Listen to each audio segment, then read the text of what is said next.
श्रीगुरुभ्यो नमः। हरि ओम। ओम जयत्तजो अगण्डकुरोर्मण्डलः सदोदितो ज्ञानमरीचिमालि स्वभक्तहर्तोजतमोनियन्ता व्यासावतारो हरिरात्मभास्करः जयत्यजो अक्षीणसुगात्मबिम्बः स्वच्चर्यगान्तिप्रतिदत्सदोदितः स्वभक्तसन्तापदुष्टान्त रामावतारो हरिचन्द्रमाः जयत्यजो मङ्गलबलाम्बुभूरो गुणोच्चरत्नाकर आत्मवैभवः सदा सदात्मज्ञानादिराभ्यः कृष्णावतारो हरिरेकसागरः। श्रीगुरुभ्यो नमः। हरि ओं। श्रीगुरुभ्यो नमः। परमगुरुभ्यो नमः। श्रीमदानन्दभगवत्पदाचार्यगुरुभ्यो नमः। ओं वेदव्यासाय नमः।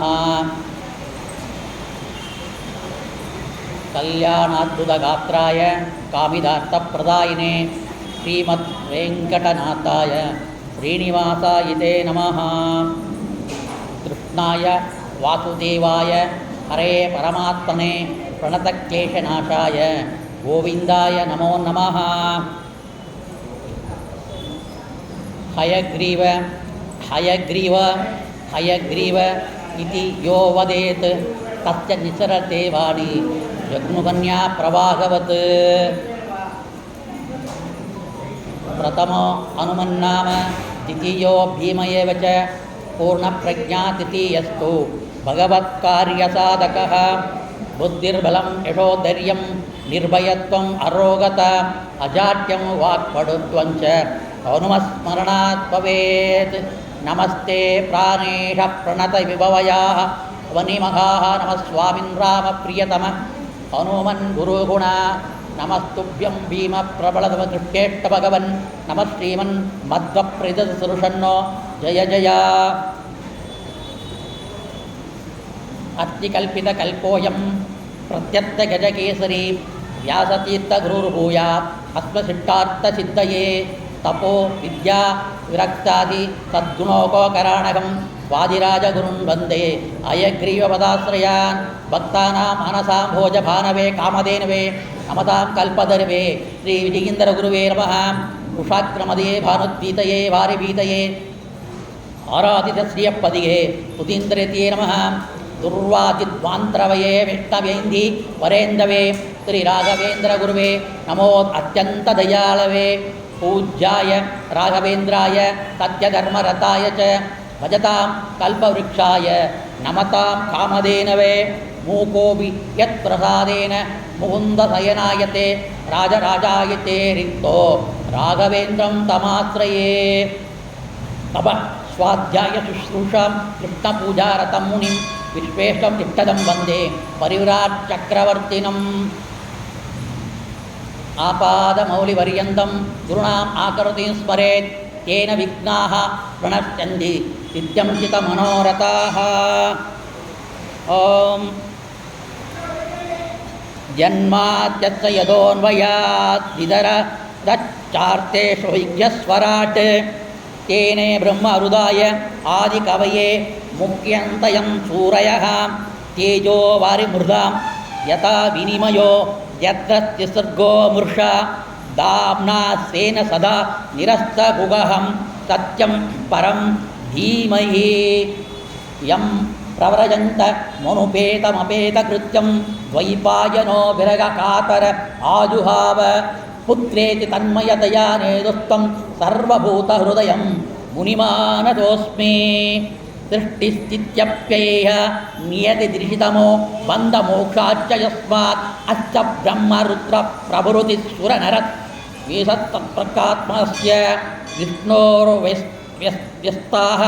समस्ताः सकलगुणनिधिः सर्वदोषविभेदः पूर्णानन्दो अव्ययो यो गुरुरपि परमं चिन्तयेन्तं महान्तं। निगमकल्पतरोर्गलितं फलं सुखमुखादरम् अमृतध्रुवं संयुतं पिबत भागवतं रसमालयं मुहुरघोरसिका भुवि भावुकाः।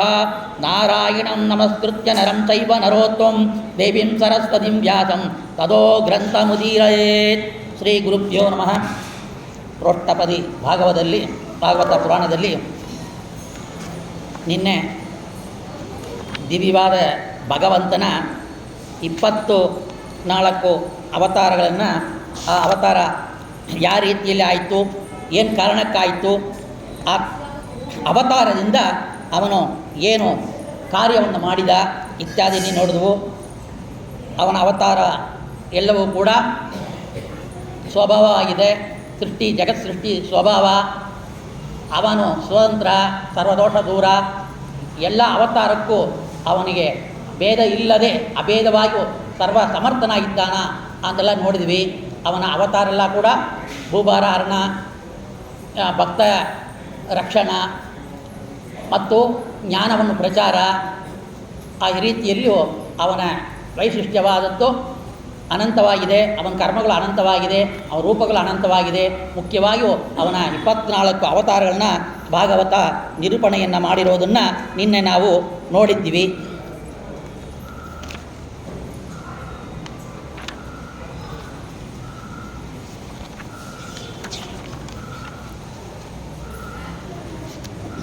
ನೈಮಿಷಾರಣ್ಯದಲ್ಲಿ ಸೂತ ಪುರಾಣಿಕರಿರುವ ಕಾಲಕ್ಕೆ ಶೌನಕಾದಿ ಋಷಿಗಳು ತಮ್ಮ ಪರಿವಾರ ಸಮೇತವಾಗಿ, ಶಿಷ್ಯ ಪರಿವಾರ ಸಮೇತವಾಗಿ ಅಲ್ಲಿಗೆ ಬರ್ತಾರೆ. ಅಲ್ಲಿ ತತ್ರಯಾಗವನ್ನು ಮಾಡೋಕ್ಕೆ ಎಲ್ಲ ಬಂದು ಸೇರುವಾಗ ಅಲ್ಲಿ ಸುಖಮುನಿಗಳನ್ನ ನೋಡಿ ನಮಸ್ಕಾರ ಮಾಡ್ತಾರೆ. ಆ ಕಾಲಕ್ಕೂ ಸೂತ ಪುರಾಣಿಕರಿಂದ ಆ ಭಾಗವತವನ್ನು ಕೇಳುವ ಘಟನೆಯನ್ನು ನಾವು ನೋಡ್ತಾ ಇದ್ದೀವಿ. ಆಮೇಲೆ ಪರೀಕ್ಷಿತರಾಜನ ಕತೆ ಬರ್ತಾ ಇದೆ. ಅದಕ್ಕೆ ಮುಂಚೆ ವೇದವ್ಯಾಸ ದೇವರು ಈ ಭಾಗವತವನ್ನು ಯಾತಕ್ಕೆ ರಚನೆ ಮಾಡಿರು ಹಾಗಂತ ನೋಡುವಾಗ ಅವರು 18 ಪುರಾಣ ಮತ್ತು ವೇದ ನಿರ್ಣಯ ಗ್ರಂಥವಾದ ಬ್ರಹ್ಮಸೂತ್ರ ಮತ್ತು ವೇದ ವಿಭಾಗ ಮಾಡಿ 4 ವೇದಗಳನ್ನ 4 ವಿಭಾಗ ಮಾಡಿ ಕೊಟ್ಟಿರೋ ಮುಖಾಂತರವಾಗಿ ಅವರು ಸಂತೋಷ ಪಟ್ಟಿಲ್ಲ ಅನ್ನೋ ರೀತಿಯಲ್ಲಿ ನಾಟಕ ಮಾಡ್ತಾ ಇದ್ದಾರೆ. ಅವಾಗ ನಾರದ ಋಷಿಗಳು ಬರ್ತಾರೆ. ಅವಾಗ ಯಾಕೆ ಈ ಥರ ಶೋಕವಾಗಿದ್ದೀರಿ ಅಂತ ಹೇಳುವಾಗ, ಇಷ್ಟೆಲ್ಲ ನಾನು ಮಾಡಿದೆ ಆದರೂ ನನಗೆ ತೃಪ್ತಿ ಇಲ್ಲ. ಆವಾಗ ಅವ್ರು ಹೇಳ್ತಾರೆ, ನೀವು ರೀತಿಯಲ್ಲಿ ರಚನೆ ಮಾಡಿಕೊಟ್ಟಿರೋ ವೇದ ಅದು ಪಾಮರರ, ಯಾರೋ ಇತರ ಎಲ್ಲ ಪಾಮರರಿಗೂ ಅಜ್ಞಾನ ಇರೋರಿಗೆ ಅರ್ಥವಾಗೋದಿಲ್ಲ. ಮತ್ತು ನೀವು ಕೊಟ್ಟಿರುವ ಮಹಾಭಾರತ ಅದು ತುಂಬ ದೊಡ್ಡದಾಗಿ 1 ಲಕ್ಷ ಶ್ಲೋಕಗಳಿದೆ. ಅಷ್ಟನ್ನು ಕಲಿಯುಗದಲ್ಲಿ ಓದೋಕ್ಕೂ ಆಗೋದಿಲ್ಲ. ಅರ್ಥ ಮಾಡಿಕೊಳ್ಳೋದಕ್ಕೆ ಅದು ಕಷ್ಟವಾಗಿದೆ. ಅಲ್ಲಿ ಶಿವಸರ್ವೋತ್ತಮತ್ವದ ನಿರೂಪಣೆ ಮಾಡ್ತಾ ಇದ್ದಾರೆ. ಅದಕ್ಕೆ ನಿಜವಾದ ಅರ್ಥವನ್ನು ನೀವು ತಿಳಿಸ್ಬೇಕು, ಯಾರು ಸರ್ವೋತ್ತಮ ಹಾಗಂತೇಳಿ ನೀವು ಒಂದು ಪುರಾಣ ರಚನೆ ಮಾಡಿ ಕೊಡಬೇಕು. ಆ ಪುರಾಣ ಸಮಾಧಿ ಭಾಷೆಯಲ್ಲಿ ಇರಬೇಕು. ಅದು ದರ್ಶನ ಭಾಷೆ, ಮುಖ್ಯ ಭಾಷೆಯಲ್ಲಿ ಇತರ ಗ್ರಂಥಗಳು ಪುರಾಣಗಳಿದೆ. ಆದರೆ ಡೈರೆಕ್ಟಾಗಿ ಹರಿಸರ್ವೋತ್ತಮತ್ವವನ್ನು ನಿರೂಪಣೆ ಮಾಡಬೇಕು ಹಾಗಂತೇಳಿದ್ದಾರೆ. ಕೆಲವು ವಾಕ್ಯಗಳು ದರ್ಶನ ಭಾಷೆ ಮತ್ತು ಮುಖ್ಯ ಭಾಷೆಯಲ್ಲಿ ಇಳಿಯೂ ಬರ್ತಾ ಇದೆ. ಆದರೆ ಹೆಚ್ಚು ನಾವು ಅದನ್ನು ನೋಡಬೇಕಾದ್ರೆ ಈ ಸಮಾಧಿ ಭಾಷೆಯಲ್ಲಿ ಈ ಭಾಗವತ ರಚನೆ ಆಗಿರೋದನ್ನು ನಾರದರು ಕೇಳೋ ರೀತಿಯಲ್ಲಿಯೂ ಸಮಾಧಿ ಭಾಷೆಯಲ್ಲಿ ಎಲ್ಲರಿಗೂ ಅರ್ಥವಾಗೋ ರೀತಿಯಲ್ಲಿ ಈ ಭಾಗವತವನ್ನು ವೇದವ್ಯಾಸ ದೇವರು ನಾರದರಿಗೆ ಒಂದು ಕೀರ್ತಿಯನ್ನು ಕೊಡಬೇಕು. ಅವರು ಶೋಕವಾಗಿ ನಾಟಕ ಮಾಡ್ತಾ ಇರಬೇಕು. ಆ ಕಾಲಕ್ಕೆ ನಾರದರು ಬರಬೇಕು, ಆ ನಾರದರಿಗೆ ಕೀರ್ತಿ ಕೊಡಬೇಕು.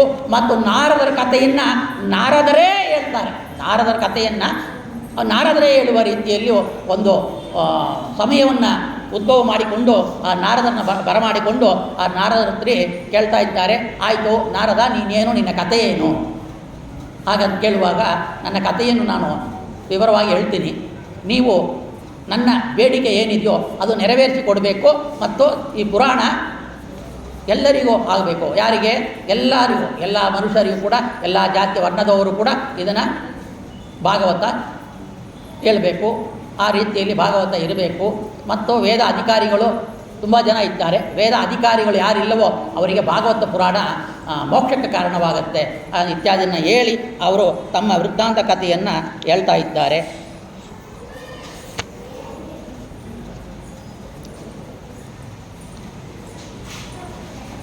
ಇಂಥ ಜ್ಞಾನ ಕಾರ್ಯವನ್ನು ಮಾಡ್ತಾ ಇರುವ ನಿಮ್ಮಿಂದ ಮಹಾ ಭಾಗವತ ಆಗಬೇಕು ಅಂತ ಹೇಳ್ಕೊಡ್ತಾ ಇದ್ದಾರೆ. ಮತ್ತು ಹೇಳ್ತಾ ಇದ್ದಾರೆ ಏನಂತ ನೋಡಿ,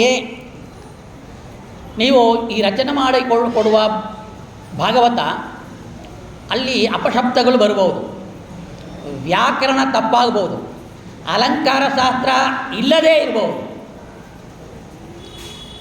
ಮತ್ತು ಕಥೆಗಳು ಏನೋ ಹಿಂದೆ ಮುಂದೆ ಆಗ್ಬೋದು. ಆ ರೀತಿಯಲ್ಲಿ ನೀವು ಏನೇ ಆದರೂ ಕೂಡ ಅದಕ್ಕೆ ಅದನ್ನು ಒಳಗೊಂಡಿರುವ ಏನೂ ಅಲ್ಲಿ ಶಬ್ದ ಅಪಶಬ್ದ ಅಲಂಕಾರ ಶಾಸ್ತ್ರ ಏನಿಲ್ಲ, ವ್ಯಾಕರಣ ಶಾಸ್ತ್ರ ಇಲ್ಲ, ಏನೂ ಇಲ್ಲ ಅಲ್ಲಿ. ಆದರೂ ಕೂಡ ಅದರ ಎಲ್ಲರಿಗೂ ಕೂಡ ಅರ್ಥವಾಗಬೇಕು ಅಂಥ ಒಂದು ಶೈಲಿಯಲ್ಲಿ ನೀವು ಕೊಡಬೇಕು ಅಂತ ಹೇಳುವಾಗ ಸಮಾಧಿ ಭಾಷೆಯಲ್ಲೂ ಅವರು ಈ ಇದು ಶ್ರೀಮದ್ ಭಾಗವತವನ್ನು ರಚನೆ ಮಾಡಿಕೊಟ್ಟಿದ್ದಾರೆ. ಹಾಗಂತೇಳಿ ಇಲ್ಲಿ ವಿವರಣೆ ಮಾಡ್ತಾ ಇದ್ದಾರೆ. ನಾರದರ ಒಂದು ವೃತ್ತಾಂತ ಈ ರೀತಿಯಲ್ಲಿದೆ. ಇಂದಿನ ಒಂದು ಬ್ರಹ್ಮಕಲ್ಪದ ಕೊನೆಯಲ್ಲಿ ನಾರದರಾದ ಅವರು ದಾಸಿಯ ಮಗನಾಗಿದ್ದರು ಅಂತ ಹೇಳ್ತಾ ಇದ್ದಾರೆ. ಈ ಇಂದಿನ ಬ್ರಹ್ಮಕಲ್ಪದಲ್ಲಿ ಅವರು ಒಂದು ದಾಸಿಯ ಒಂದು ಕೆಲಸದವರು ಅವರಮ್ಮ, ಅವಳಿಗೆ ಮಗನಾಗಿದ್ದಾನ. ಆ ತಾಯಿ ಹರಿಭಕ್ತಲಾಗಿದ್ದಾಳೆ. ಅವಳು ಏನು ಮಾಡ್ತಾಳೆ, ಬ್ರಾಹ್ಮಣ ಮನೆಯಲ್ಲಿ ದಾಸಿಯಾಗಿದ್ದು ಅಲ್ಲಿ ಮೊಸರೆ ಪಾತ್ರ ತಳ್ಳಿಕೊಂಡು ಅಲ್ಲಿ ಮನೆ ಕಸ ಗುಡಿಸೋದು ಮಾಡೋದು ಎಲ್ಲ ಮಾಡ್ತಾ ಇದ್ದಾಳೆ.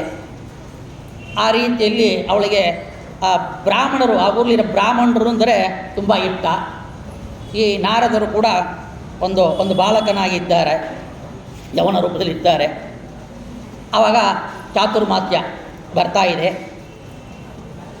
ಆ ಚಾತುರ್ಮಾಸ್ಯ ಕಾಲಕ್ಕೆ ಬ್ರಾಹ್ಮಣರು, ತಪಸ್ವಿಗಳು, ಯತಿಗಳು ಎಲ್ಲ ಗುಂಪಾಗಿ ಕೂಡಿಕೊಂಡು ಆ ದಾಸಿಯ ಇರುವ ಆ ನಾರದರು ಇರುವ ಮನೆಗೆ ಬರ್ತಾರೆ. ಆವಾಗ ಅವರು ನಾರದರಾಗಿ ಪದವಿ ಕೊಟ್ಟಿಲ್ಲ. ಅವರು ಶೂದ್ರ ಒಂದು ದಾಸಿಯ ಮನೆಯಲ್ಲಿ ಅವನಿಗೆ ಮಗನಾಗಿ ಹುಟ್ಟಿ ಆ ತಾಯಿಗೆ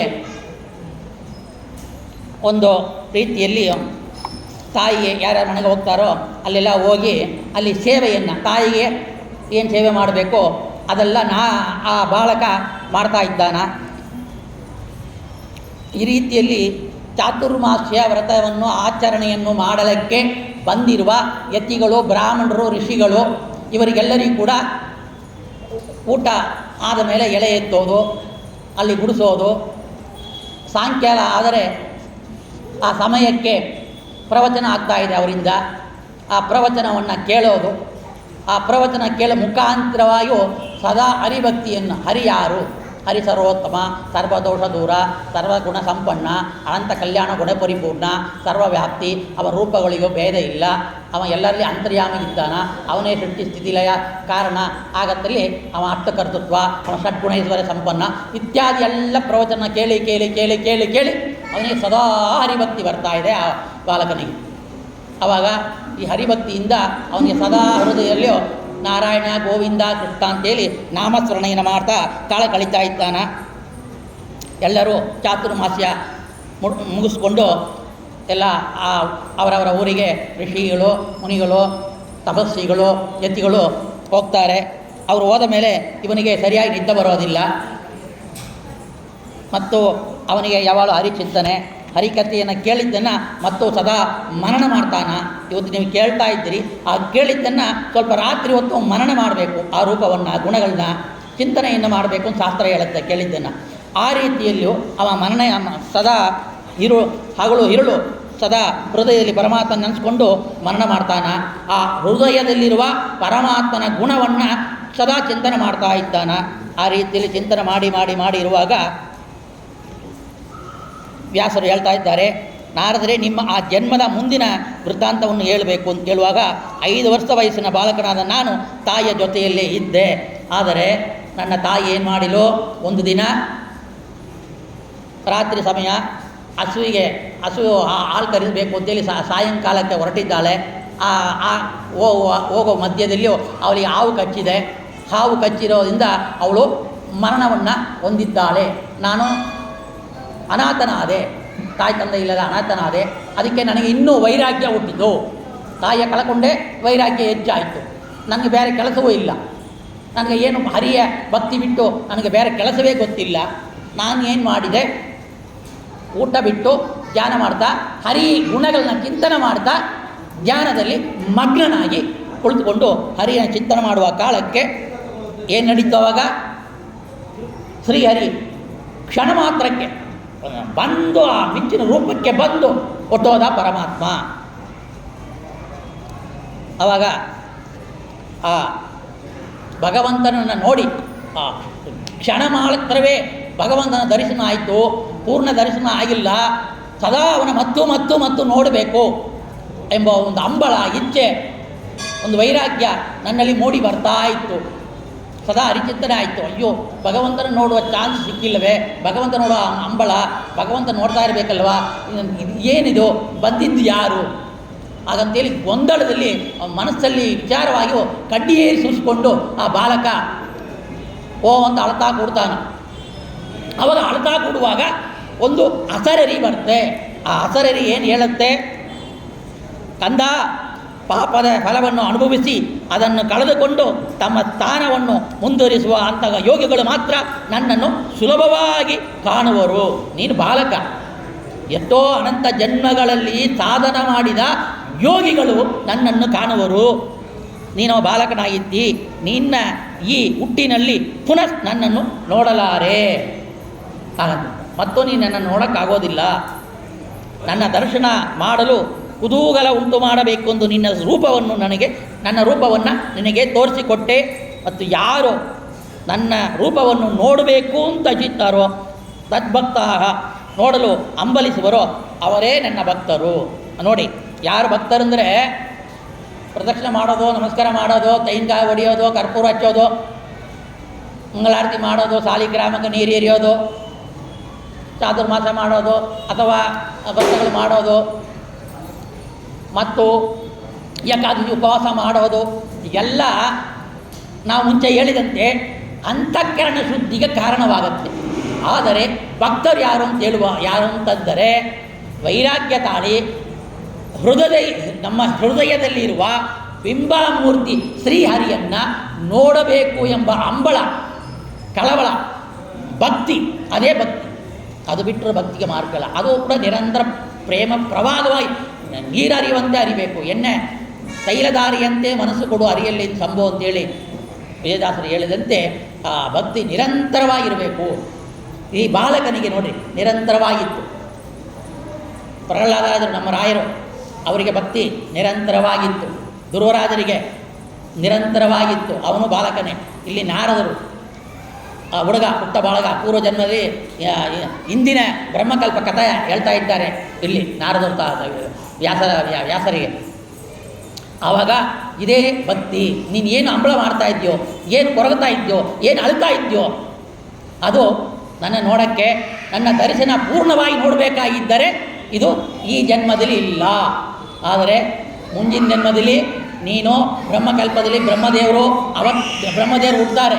ಆ ಬ್ರಹ್ಮದೇವರಿಗೆ ಬ್ರಹ್ಮಪುತ್ರನಾಗಿ ಹುಟ್ಟಿ ಅಂಥ ಒಂದು ಕೀರ್ತಿಯನ್ನು, ಸ್ಥಾನಮಾನವನ್ನು ನಿನಗೆ ಕರುಣೆಯಿಂದ ಕೊಡ್ತೀನಿ. ಆವಾಗ ಸದಾ ನನ್ನನ್ನು ನೋಡುವಿ, ನನ್ನ ಕೀರ್ತನೆಯನ್ನು ಮಾಡುವಿ, ನನ್ನ ಭಕ್ತಿಯಲ್ಲಿರುವಿ, ಜ್ಞಾನಭಕ್ತಿ ವೈರಾಗ್ಯವಾಗಿಯೂ ನೀನು ಸದಾ ಇರ್ತೀಯಪ್ಪ ಹಾಗಂತೇಳಿ ಒಂದು ದೊಡ್ಡ ವರವನ್ನು ಕೊಡ್ತಾರೆ. ಆಮೇಲೆ ಆ ಬಾಲಕ ಹರಿಭಕ್ತಿಯಿಂದ ಮರಣವನ್ನು ಹೊಂದುತ್ತಾನ. ಮಹಾಪ್ರಳಯ ಆಗತ್ತೆ. ಮತ್ತು ಮುಂಚೆ ಹೇಳಿದಂತೆ ಯಥಾಪೂರ್ವ ಮಹಾಲ್ಭಯ ಎಂದು ವೇದಮಂತ್ರ ಹೇಳಿದಂತೆ ಮುಂಚಿತವಾಗಿ ಏನೇನು ಸೃಷ್ಟಿ ಆಯಿತೋ ಆ ಕ್ರಮದಿಂದ ಭಗವಂತ ಮತ್ತು ವಾಯುದೇವರು ಸೃಷ್ಟಿ ಮಾಡಿ ಅವ್ರನ್ನ ಬ್ರಹ್ಮಪಟ್ಟ ಕೂಡಿಸ್ತಾರೆ. ನಾಭಿಕಮಲಿಂದ ಬ್ರಹ್ಮದೇವರನ್ನು ಸೃಷ್ಟಿ ಮಾಡಿ ಬ್ರಹ್ಮ ಆಗ್ತಾನ.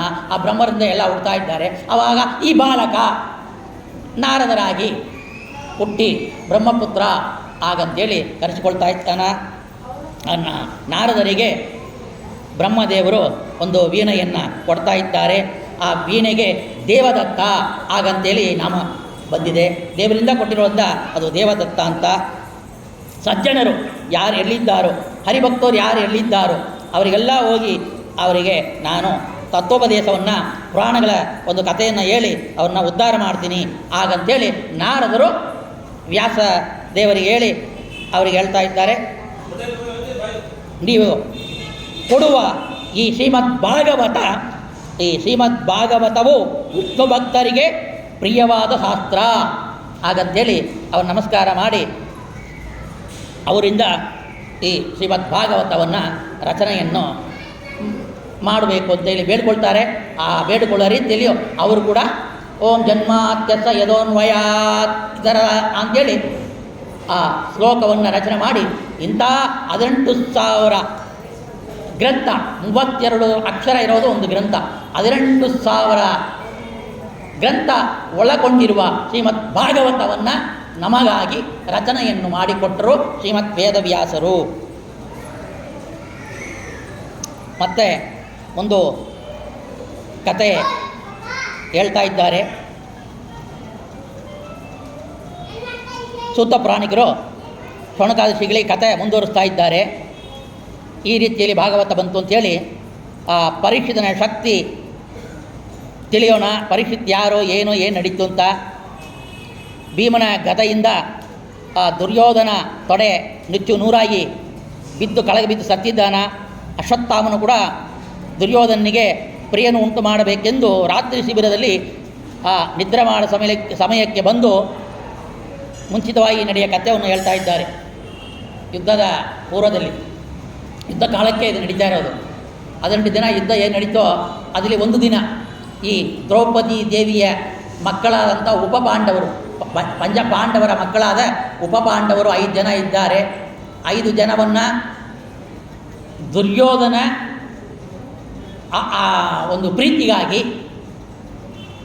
ಇವರು ಅಶ್ವತ್ಥಾಮ ಆ ಶಿಬಿರಕ್ಕೆ ಬಂದು ಅಲ್ಲಿ ಶಿಬಿರದಲ್ಲಿ ಆ ಮಕ್ಕಳನ್ನು ಕೊಂದಾಕ್ತಾರೆ.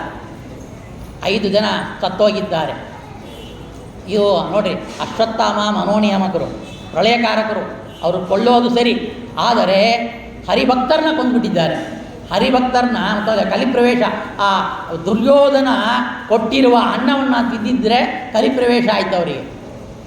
ಹರಿಭಕ್ತರನ್ನ ಕೊಲ್ಲಬೇಕಂದ್ರೆ ಯಾಕೆ ಮನಸ್ಸು ಬರುತ್ತೆ? ಶಂಭೋ ಶಿವ ಶಂಭೋ, ಹರಿಭಕ್ತಿ ಕೊಡು ನಿರಂತರ ಅಂತ ನಾವು ಬೇಡ್ತೀವಿ. ಅವರೇ ಸದಾ ಮಗ್ನರಾಗಿದ್ದಾರೆ. ಹರಿಪಾದ ಗಂಗೆಯನ್ನು ತಲೆ ಮೇಲೆ ಹಾಕ್ಕೊಂಡು ಶುದ್ಧಿಯ ಶಿವ ಅಂತ ಕರ್ಸ್ಕೊಳ್ತಾ ಇದ್ದಾರೆ. ಆ ಗಂಗೆ ಅಂದರೆ ಅವ್ರಿಗೆ ಇಷ್ಟ. ಗಂಗೆ ಎಣ್ಣೆ ತಲೆ ಮೇಲೆ ಇಟ್ಕೊಂಡಿರೋರು. ಗಂಗಾಧರ, ಗಂಗಾಪತಿ ಇಲ್ಲ, ಗಂಗಾಧರ ಧಾರಣೆಯನ್ನು ಮಾಡಿರು. ಅಂಥ ಗಂಗಾಧರ ಅವತಾರಭೂತವಾದ ಅಶ್ವತ್ಥಾಮ ಹರಿಯ ಭಕ್ತರನ್ನು ಕೊಂದ ಅಂದರೆ ಅದು ದುರ್ಯೋಧನಿಗೆ. ದುರ್ಯೋಧನ ಹತ್ರ ಒಳ್ಳೆಯ ಹೆಸರು ತಗೊಳ್ಬೇಕು, ಅವನಿಗೆ ಒಂದು ಉಪಕಾರ ಮಾಡಬೇಕು ಅಂತ ಆ ಊಟ ತಿಂದರೆ ಕಲಿಪ್ರವೇಶ ಆದರೆ, ಅದಕ್ಕೆ ಕಲಿಪ್ರವೇಶ ರುದ್ರಾದಿ ದೇವತೆಗಳಿಗೆ ಇದೆ. ಆದರೆ ಭೀಮಾದಿ ಹರಿಭಕ್ತರಿಗೆ, ಜೀವೋತ್ತಮರಿಗೆ ಎದ್ದು ಕೂಡ ಕಲಿಪ್ರವೇಶ ಇಲ್ಲ. ಈ ಕಲಿಪ್ರವೇಶ ತೋರಿಸ್ಕೊಡೋಕ್ಕೆ ಇದೆಲ್ಲ ಘಟನೆ ಆಗ್ತಾ ಇರೋದು. ಅಂತ ಅಶ್ವತ್ಥಾಮನನ್ನು ಭೀಮಸೇನಿಂದ ಬಂದು ಕೊಳ್ಳಕ್ಕೆ ಬರ್ತಾ ಇದ್ದಾರೆ. ಆವಾಗ ದ್ರೌಪದಿ ಹೇಳ್ತಾ ಇದ್ದಾಳೆ, ಇವನು ಗುರುಪುತ್ರನಾಗಿದ್ದಾನ, ಇವನ ಕೊಲ್ಲಬಾರ್ದು, ಇವನ ತಾಯಿ ನನ್ನಂತೆ ಪುತ್ರ ಹೀನಾಗಿ ದುಃಖ ಪಡಬಾರ್ದು, ಬ್ರಹ್ಮಹತ್ಯ ಕುಲಕ್ಕೆ ಕಳಂಕ ಬಿಟ್ಟು ಬಿಡಿ. ಇವರು ಕ್ಷತ್ರಿಯರು, ಅವನು ಬ್ರಾಹ್ಮಣ. ಆ ರೀತಿಯಲ್ಲಿಯೂ ಅವರು ಬೃಹಸ್ಪತಿ ಆಚಾರ್ಯರು ಅವತಾರಭೂತವಾದ ದ್ರೋಣಾಚಾರ್ಯರ ಮಗನಾಗಿ ಹುಟ್ಟಿದ್ದಾರೆ. ಬ್ರಾಹ್ಮಣ ಕುಲ, ಅದಕ್ಕಾಗಿ ಪರಿಪರೇ ಬೇಡ್ಕೊಳ್ತಾಳೆ, ಇಲ್ಲ ಇವನು ಕೊಲ್ಲಬಾರ್ದು, ಇವರನ್ನ ತಲೆಯಲ್ಲಿರುವ ಮಣಿಯನ್ನು ಕಿತ್ತಿ ಅವನಿಗೆ ಶಾಪವನ್ನು ಕೊಡ್ತಾರೆ. ಆಮೇಲೆ ನೀನು ಈ ಕರ್ಮದಿಂದ ನಿನಗೆ ಮೈ ದೇಹದಲ್ಲಿ ನಿನಗೆ ಗಜ್ಜಿ ಹುಣ್ಣುಗಳು ಬಂದು ಕೀವು ರಕ್ತ ಸುರಿತಾ ತಿರುಗಾಡು, ಆದರೆ ಒಂದು ಅನುಗ್ರಹ ಮಾಡ್ತೀವಿ, ಮುಂದಿನ ವೇದವ್ಯಾಸ ಪಟ್ಟ ನಿನಗೆ ಇದೆ ಅಂತ ಹೇಳ್ತಾರೆ. ಅದೇ ರೀತಿಯಲ್ಲಿ ಅವರು ಸಂಚಾರಕ್ಕೆ ಹೊರಟು ಅವರು ದುಃಖವನ್ನು ಅನುಭವಿಸ್ತಾ ಕಥೆಯನ್ನು ಹೇಳ್ತಾರೆ.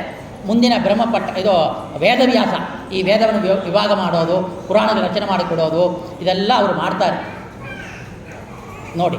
ಆ ರೀತಿಯಲ್ಲಿಯೂ ಅವರಿಗೆ ದ್ರೌಪದಿ ದೇವಿ ಹೇಳ್ತಾ ಇರುವಾಗ ಇದನ್ನು ಕೇಳಿ ಧರ್ಮರಾಜನೇ ಮೊದಲಾದ ದ್ರೌಪದಿ ಎಲ್ಲ ಹೊಗಳ್ತಾ ಇದ್ದಾರೆ. ನೋಡ್ತೀಯ, ನಿನ್ನ ಮಗನ ಕಳ್ಕೊಂಡು ಅಳ್ತಾ ಇದ್ದಿ, ದುಃಖ ಪಡ್ತಾ ಇದ್ದಿ, ಆದರೂ ಬ್ರಾಹ್ಮಣನ ಕೊಲ್ಲಬಾರ್ದು, ಬ್ರಹ್ಮತ್ಯ ದೋಷ ಬರ್ತಂತ ಹೇಳಿದೆಲ್ಲ, ನೀವೊಂದು ಬ್ರಾಹ್ಮಣ ಪ್ರಿಯಳಾಗಿದ್ದಿ, ಎಂಥ ಒಳ್ಳೆಯ ನೀನು ಹಾಗಂತೇಳಿ ಅವನ ಜೀವಂತವಾಗಿ ಬಿಡ್ತಾರೆ ಅಂತೇಳಿ ಕಥೆ ಬರ್ತಾ ಇದೆ. ಕೃಷ್ಣ ಹೇಳ್ತಾ ಇದ್ದಾನೆ, ಅರ್ಜುನ ಈ ಬ್ರಾಹ್ಮಣನ ಕೊಲ್ಲಬಾರದು, ಅತ ತಾಯಿಯನ್ನು ಕೊಲ್ಲದೆ ಬಿಡಬಾರದು, ಆದರೆ ಕೊಂದವನಿಗೆ ಒಂದು ಶಿಕ್ಷೆ ಕೊಡಬೇಕಿಲ್ಲ. ಅದಕ್ಕಾಗಿ ನಾನು ಹೇಳ್ತಾ ಇರುವೆ, ನನ್ನ ಮಾತನ್ನು ಕೇಳು ಅಂತೇಳಿ ನಿನ್ನೆ ಪ್ರತಿಜ್ಞೆ ಮಾಡು. ದ್ರೌಪದಿ ಭೀಮಸೇನಿಗೆ ಪ್ರಿಯವಾಗುವಂತೆ ಮಾಡ್ತಾ ಇದ್ದಾನ. ಆ ಅರ್ಜುನ ಅಶ್ವತ್ಥಾಮನ ಶಿರಸ್ಸಿನಲ್ಲಿ ಸಹಜವಾಗಿದ್ದ ಹುಟ್ಟುವಾಗಲೇ ಇದ್ದ ಸಹಜವಾಗಿದ್ದ ಮಣಿಯನ್ನು ಕಿತ್ತು ತೆಗೆದು ಶಿಬಿರದಿಂದ ಓಂ ಆಗಂತೇಳಿ ಓಡಿಸ್ತಾನ. ಅಲ್ಲಿಂದ ಅಶ್ವತ್ಥಾಮ ಹೋಗೋದನ್ನು ಹೇಳ್ತಾ ಇದ್ದಾರೆ. ರೀತಿಯಲ್ಲಿಯೂ ಇದನ್ನು ಗಮನಿಸಬೇಕು. ಭಾಗವತದಲ್ಲಿಯೂ ಹೇಳಿದ್ದು ಅಶ್ವತ್ಥಾಮನಿಗೆ ಸ್ವಪ್ನದಲ್ಲಿ ಕಂಡ ರೀತಿಯನ್ನು ಭೀಮಸೇನನೇ ಅಶ್ವತ್ಥಾಮನನ್ನು ಇಳಿದು ತಂದು ತಲೆಯಲ್ಲಿದ್ದ ರತ್ನವನ್ನು ಕತ್ತರಿಸಿದನು ಅಂತಿದೆ. ಈ ಭಾರತದಲ್ಲಿ ಬರುವ ಕತೆ ಬಂದು ಭಾಗವತದಲ್ಲಿ ಕತೆ ಬಂದು ಸ್ವಪ್ನ ವೃತ್ತಾಂತವನ್ನು ಹೇಳ್ತಾ ಇದೆ. ಹಾಗಂತೇಳಿ ಒಂದು ಭಾರತದಲ್ಲಿ ಬರೋದು ಇದು ಮತ್ತು ಈ ಭಾಗವತದಲ್ಲಿ ಬರೋದು ಎರಡು ಕಥೆಯು ಕೂಡ ಒಂದೇ ರೀತಿಯಲ್ಲಿ ಇದೆ. ಆದರೆ ಒಂದು ರೀತಿಯಲ್ಲಿ ಅರ್ಜುನನ್ನು ಹೇಳ್ತಾ ಇದೆ, ಒಂದು ರೀತಿಯಲ್ಲಿ ಭೀಮಸೇನ ಅದನ್ನು ಅವನ್ನ ಕೊಲ್ಲಕ್ಕೆ ಬಂದ ತಡೆದು ದ್ರೌಪದಿ ತಡೆದಿದ್ದಕ್ಕೆ ಮಣಿಯನ್ನು ಕತ್ತರಿಸಿದ ಹಾಗಂತಿದೆ. ಇದು ಒಂದು ಸ್ವಪ್ನ ಕಥೆ ಅಂತೇಳಿ ಸ್ಕಾಂದ ಪುರಾಣವನ್ನು ಉದಾಹರಣೆ ಕೊಟ್ಟು ಇದು ಸ್ಕಾಂದೆ ಅಂತೇಳಿ ನಮ್ಮ ಭಾಷೆಯಲ್ಲಿ ನಮ್ಮ ಆಚಾರ್ಯರು ತಮ್ಮ ಭಾಷೆಯಲ್ಲಿ ಇದನ್ನು ನಿರೂಪಣೆ ಮಾಡ್ತಾ ಇದ್ದಾರೆ. ಈ ರೀತಿಯಲ್ಲಿ ಆ ಕುರುಕ್ಷೇತ್ರ ಯುದ್ಧದಲ್ಲಿ ಮೃತರಾದ ದೇಹವನ್ನು ಪಾಂಡವರು ಎಲ್ಲ ಸುಡ್ತಾ ಇದ್ದಾರೆ. ಶ್ರೀಕೃಷ್ಣನು ಮಾತು ಕೊಟ್ಟಂತೆ ಮೃತಪತಿಗಳಾದ ದುರ್ಯೋಧನಾದಿಗಳ ಈ ಹೆಂಡಂದರು ಯಾರಿರ್ತಾರೋ ಆ ಮೃತಪತಿಗಳ ದೇಹವನ್ನು ಅಪ್ಪಿಕೊಂಡಿಸುವಂತೆ ದ್ರೌಪದಿಗೆ ತೋರಿಸ್ತಾ ಇದ್ದಾರೆ. ಆ ರಾಜ್ಯವನ್ನು ಒಲ್ಲೆನೆಂದು ಧರ್ಮರಾಜ ಹೋಗ್ತಾ ಇದ್ದಾನ. ಕೃಷ್ಣ ಸಮಾಧಾನ ಮಾಡಿ ಅವನಿಗೆ ಪಟ್ಟ ಕಟ್ತಾ ಇದ್ದಾನ. ಎಲ್ಲರನ್ನೂ ಕಳ್ಕೊಂಡಿದ್ದೀನಿ, ಚಿಕ್ಕಪ್ಪ ಅವರೆಲ್ಲ ಕಳ್ಕೊಂಡಿದ್ದೀನಿ, ತಾಯಂದರನ್ನ ಕಳ್ಕೊಂಡಿದ್ದೀನಿ, ಎಷ್ಟೋ ರಾಜರು ಅವರು ಕಳ್ಕೊಂಡಿದ್ದೀನಿ, ಎಷ್ಟೋ ಸ್ತ್ರೀಗಳು ವಿಧವೆ ಆಗಿದ್ದಾರೆ. ಇಂಥ ಅಧರ್ಮ ಮಾಡಿ ನಾನು ಹೋಗಿ ಆ ರಾಜನ ಒಂದು ಸಿಂಹಾಸನದಲ್ಲಿ ಕೂತ್ಕೊಂಡು ಈ ರಾಜ್ಯ ಪರಿಪಾಲನೆ ಮಾಡಬೇಕೇನೋ, ಬೇಡ ಬೇಡ ಬೇಡ ಅಂತ ಅವ ದುಃಖಿತನಾಗ್ತಾನ. ಕೃಷ್ಣನ ಮಾತು ಕೇಳಿ ಅವನ ಇದು ಧರ್ಮರಾಜನಿಗೆ ಪಟ್ಟವನ್ನು ಕಟ್ಟಿ ಆ ರಾಜ್ಯ ಪರಿಪಾಲನೆ ಮಾಡಬೇಕು ಅಂತೇಳಿ ಕೃಷ್ಣ ಅಪ್ಪನ ಕೊಡ್ತಾ ಇದ್ದಾನ. ಆ ರೀತಿಯಲ್ಲಿ ಇರುವಾಗ ಪಾಂಡವರ ಕೈಲಿ ಒಬ್ಬನಿಂದಲೂ ಕೂಡ ಮೂರು ಅಶ್ವಮೇಧ ಯಾಗವನ್ನು ಕೃಷ್ಣ ಮಾಡಿ ಮುಗಿಸಿದ್ದಾನ. ಈ ಥರ ಒಬ್ಬರೊಬ್ಬರು ಕೂಡ ಮೂರು ಅಶ್ವಮೇಧ ಯಾಗವನ್ನು ಮಾಡಿದ್ದಾರೆ. ಉತ್ತರೆಯ ಆ ಬಳಿಕ ದ್ವಾರಕೆಗೆ ಹೊರಟ ಸಮಯದಲ್ಲಿ ಉತ್ತರೆ ಬಂದು ಓ ಅಂತ ಅಳ್ತಾ ಇದ್ದಾಳೆ, ಕೃಷ್ಣ ಕಾಪಾಡು ಕಾಪಾಡು. ಯಾಕಂದರೆ ಅಶ್ವತ್ಥಾಮ ಎಲ್ಲಿಯಿಂದ ಒಂದು ಬ್ರಹ್ಮಾಸ್ತ್ರವನ್ನು ಬಿಟ್ಟಿದ್ದಾನ, ಇದು ಪಾಂಡವರ ಕುಲವನ್ನು ನಾಶ ಮಾಡಲಿ ಹಾಗಂತೇಳಿ ಆ ಬ್ರಹ್ಮಾಸ್ತ್ರವನ್ನು ಬಿಟ್ಟಿದ್ದಾನ. ಅದು ನನ್ನನ್ನು ಕೊಲ್ಲಬಹುದು, ಆದರೆ ನನ್ನ ಹೊಟ್ಟೆಯಲ್ಲಿರುವ ನನ್ನ ಮಗುವನ್ನು ಆ ಬ್ರಹ್ಮಾಸ್ತ್ರ ಸಾಯಿಸಬಾರ್ದು. ನಮ್ಮ ಕುಲ ವೃದ್ಧಿ ಆಗಬೇಕು, ಅಭಿವೃದ್ಧಿ ಆಗಬೇಕು ಹಾಗಂತೇಳಿ ಪರಿಪರಿಯಾಗಿ ಬೇಡ್ಕೊಳ್ತಾ ಇದ್ದಾಳೆ. ಆ ಪಾಂಡವರ ಮೇಲೆ ಎರಗಿ ಬಂದ ಆ ಬ್ರಹ್ಮಾಸ್ತ್ರವನ್ನು ಸುದರ್ಶನದಿಂದ ಕೃಷ್ಣ ಪರಮಾತ್ಮ ಏನು ಮಾಡ್ತಾನ, ರಕ್ಷಣೆ ಮಾಡ್ತಾ ಇದ್ದಾನ. ಮತ್ತು ಉತ್ತರೆಯ ಗರ್ಭದ ಒಳಗಡೆ ಪ್ರವೇಶ ಮಾಡ್ತಾ ಇದ್ದಾನ. ಅಲ್ಲಿ ಉತ್ತರೆಯ ಮಗು ಕೂಸು ಅಲ್ಲಿ ಇದೆ. ಅಲ್ಲಿ ಬ್ರಹ್ಮಾಸ್ತ್ರವನ್ನು ತನ್ನ ಚಕ್ರದಿಂದ ಅಲ್ಲಿ ಆ ಬ್ರಹ್ಮಾಸ್ತ್ರವನ್ನು ಸೀಳಿ ಅವನಿಗೆ ಆ ಮಗುಗೆ ರಕ್ಷಣೆಯನ್ನು ಕೊಡ್ತಾ ಇದ್ದಾನ. ಆವಾಗ ಕುಂತಿದೇವಿ ಭಗವಂತ ಶ್ರೀ ಕೃಷ್ಣ ಪರಮಾತ್ಮನ ತುಂಬ ಬೇಡ್ಕೊಳ್ತಾ ಇದ್ದಾಳೆ, ನನಗೆ ಸದಾ ಕಾಲದಲ್ಲಿ ಕೂಡ ಆಪತ್ತು ಬರಲಿ, ದುಃಖ ಬರಲಿ. ಏಕೆಂದರೆ ನಮಗೆ ಯಾವ ಕಾಲಕ್ಕೆ ಆಪತ್ತು ಬಂತು, ದುಃಖಗಳು ಬಂತು, ಆ ಕಾಲಕ್ಕೆ ನೀನು ನಮ್ಮನ್ನು ಬಂದು ಕಾಪಾಡ್ತಾ ಇದ್ದಿ. ನಿನ್ನ ದರ್ಶನ ಆಗ್ತಾ ಇದೆ, ನಿನ್ನ ನಾಮಸ್ಮರಣೆ ಆಗುತ್ತೆ ದುಃಖ ಬರುವಾಗ. ಅದಕ್ಕಾಗಿ ನೀನು ನಮಗೆ ದುಃಖವನ್ನೇ ಕೊಡು. ನಾವು ಬೇಡೋದೇನು ಭಗವಂತ ನಮಗೆ ಕಾರು ಬೇಕು, ಒಳ್ಳೆ ಮನೆ ಬೇಕು, ಒಳ್ಳೆ ಸೌಂದರ್ಯ ಬೇಕು, ಒಳ್ಳೆ ರೀತಿಯಲ್ಲಿ ಮೆರಿಬೇಕು, ಒಳ್ಳೆ ಊಟ ಸಿಗಬೇಕು, ಆಯುಷ್ ಅಂತ ಬೇಕು, ಏನು ಬೇಡ್ತೀವಿ ಭಗವಂತನಲ್ಲಿ. ಆದರೆ ಕುಂತಿ ಬೇಡುವ ರೀತಿಯಲ್ಲಿಯೂ ನಾವು ಆಪತ್ತನ್ನು ಬೇಡಬೇಕು. ಕಷ್ಟ ಬರುವಾಗ ವೆಂಕಟರಮಣ ಅಂತೇಳಿ ನಾವು ಹೇಳುವ ರೀತಿಯಲ್ಲಿ ಅವಳು ವೆಂಕಟರಮಣ ಅಂತ ಹೇಳೋಕ್ಕೆ ಕೃಷ್ಣ ಅಂತ ಕರೆಯೋಕ್ಕೆ ಆಪತ್ತು ಕಾಲವನ್ನು ಕೊಡಬೇಕು ಅಂತೇಳಿ ಕುಂತಿದೇವಿ ಪರಿಪರಿಯಾಗಿ ಬೇಡ್ತಾ ಇದ್ದಾಳೆ. ಆ ರೀತಿಯಲ್ಲಿ ಕುಂತಿದೇವಿಯು ಬೇಡುವ ಮಂತ್ರಗಳು ಕೆಲವನ್ನು ನೋಡಿದರೆ,